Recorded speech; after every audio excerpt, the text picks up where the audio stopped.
Section 2D. In oral argument yesterday, what is actually freedom of association has been unfairly or inaccurately described as discrimination. Whenever someone alleges discrimination, we must ask, by what standard? By what standard is the allegation of discrimination laid? And that standard must be found in law. The law will tell us whether we are dealing with discrimination on one hand or association on the other. And the Ontario Court of Appeal erred here. In paragraph 115, the court ruled that TWU's admission policy discriminates contrary to Section 15 of the Charter and Section 6 of the Human Rights Code. One would expect that a Section 15 analysis and a Human Rights Code analysis would either precede or follow such a bold legal conclusion. However, there is no such legal analysis in the judgment. And I respectfully submit that if the legal analysis had been done, the conclusion would have been different. TWU couldn't have discriminated contrary to Section 15 of the Charter because the Charter does not apply to TWU. And TWU does not discriminate contrary to the Human Rights Code because TWU actually benefits from special protections within that code. So guys, it is no more news that Nnamdi Kanu's human rights was grossly violated when he was illegally rendited from Kenya back to Nigeria. And now, the latest Canadian tag has now vindicated Mazi Nnamdi Kanu. Welcome to this YouTube channel. In case you are new to this YouTube channel, kindly hit the subscribe bell below because in this channel, I bring you everything that is trending and everything you need to know regarding Nnamdi Kanu. So in today's session is going to be an interesting one because I'm going to be showing you the latest details of what the Canadian tag has done to Nnamdi Kanu, because Nnamdi Kanu has just been vindicated by the latest reports. Because when we are telling Tinubu, release Nnamdi Kanu, this man is innocent, he feels that we are joking, but there have been various evidence to suggest that Nnamdi Kanu is innocent and that Nnamdi Kanu has done nothing wrong to them. When Bola arrested him when he was alive, Nnamdi Kanu didn't do anything to him. Nnamdi Kanu went to Kenya as a British citizen, only to be arrested illegally and brought back to Nigeria in an illegal form. And the UN Working Group have declared that Nigeria violated the international law. The Kenyan High Court, the Kenyan Federal High Court has also declared that Nnamdi Kanu human rights was being abused and that Nigeria violated international laws. And they've exonerated themselves from Nnamdi Kanu's case because they don't want issues. But here is Tinubu and Motosho running about, holding Nnamdi Kanu in detention. Without wasting much of your time, there's a short clip I want you guys to watch. After watching this particular short clip, I'm going to be displaying the details of the Canadian tag that has just vindicated Mazi Nnamdi Kanu.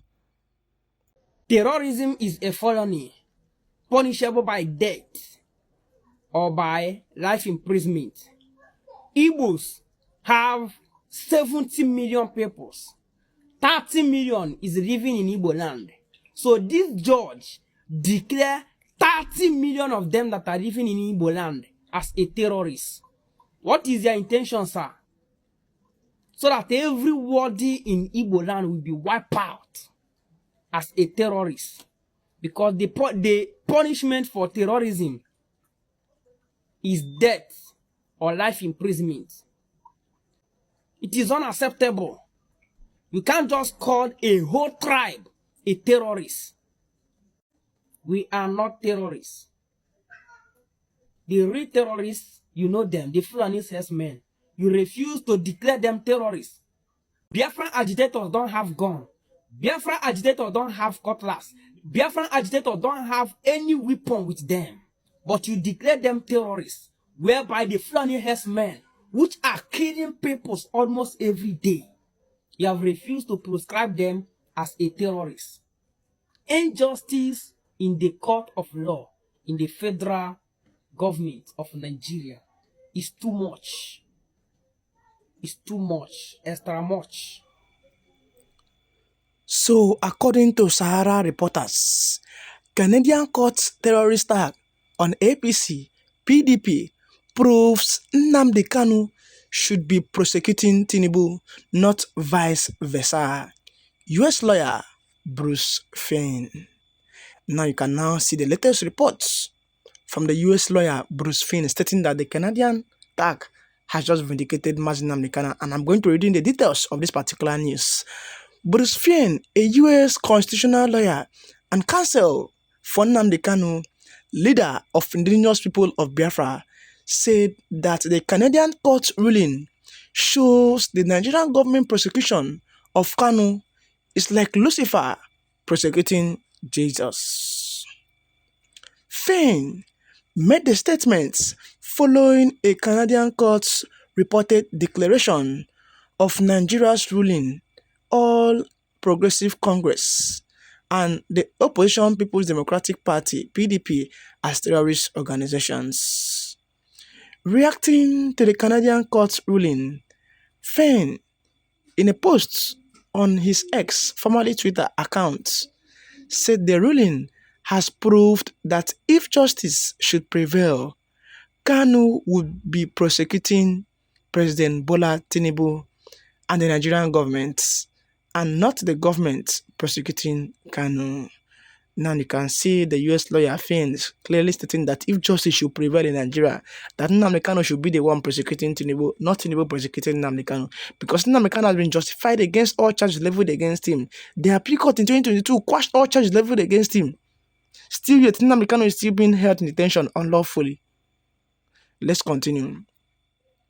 Mazin Nnamdi Kanu's prosecution by APC's Tinubu is like Lucifer prosecuting Jesus for impiety, Fain said. Canadian courts find APC and PDP terrorist organization if justice prevailed. MNK, which is Nnamdi Kanu, would be prosecuting Tinubu, not vice versa. But God is just, and his justice will not sleep forever. Fain has been a vocal critic of the Nigerian government's handling of Kanu's case, accusing it of human rights abuse, illegal rendition, and violations of international law. His latest comments come amid renewed calls by IPOB supporters and rights activists for Kanu's release, arguing that the trial is politically motivated. Kanu, who has been in the custody of the Department of State Service (DSS) since June 2021 after his arrest in Kenya, faces multiple charges including treasonable felony, terrorism charges he has repeatedly denied. Now you can see that Fain has a strong case against the Nigerian government. And after the Canadian tag that has vindicated Nnamdi Kanu, the US lawyer named Fain has now come out in support of Nnamdi Kanu, claiming that if justice should prevail in Nigeria, Nnamdi Kanu should be the one prosecuting Tinubu, not Tinubu prosecuting Nnamdi Kanu. Well, at this point in time, I'm going to put it up to you guys. What do you think about what Fain has said, that Nnamdi Kanu should be the one prosecuting Tinubu? Express what you think in the comment section below. Like this video, share this video, and hit the subscribe button below for more trending updates.